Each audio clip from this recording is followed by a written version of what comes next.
কবি সুকুমার রায়ের কবিতা ২১শে আইন।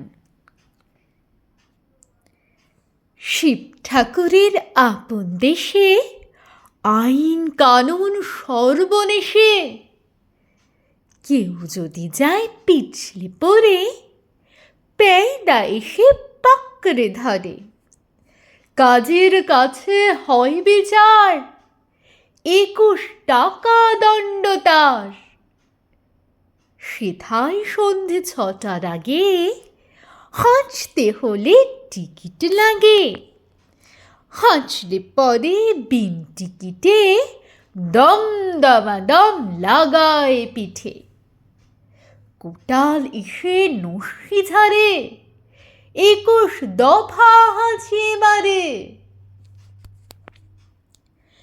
কারুর যদি দাঁতটি নড়ে, ৪টে টাকা মাশুল ধরে। কারুর যদি গোঁফ গজায়, ১০০ আনা ট্যাক্স চায়। খুঁচিয়ে পিঠে গুঁজিয়ে ঘাড়, সেলাম ঠোকায় ২১ বার।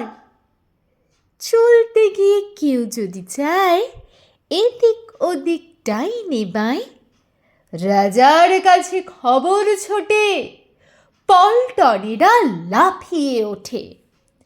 দুপুরে রোদে ঘামিয়ে তাই ২১ হাতা জল গেলায়। যেসব লোকে পদ্য লেখে, তাদের ধরে খাঁচায় রেখে কানের কাছে নানান সুরে নামতা শোনায় এক সুরে।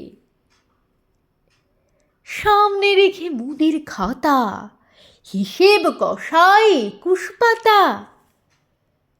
হঠাৎ সেথায় রাত দুপুরে নাক ডাকলে ঘুমের ঘোরে, অমনি তেড়ে মাথায় ঘষে গোবর গুলে বেলের কষে।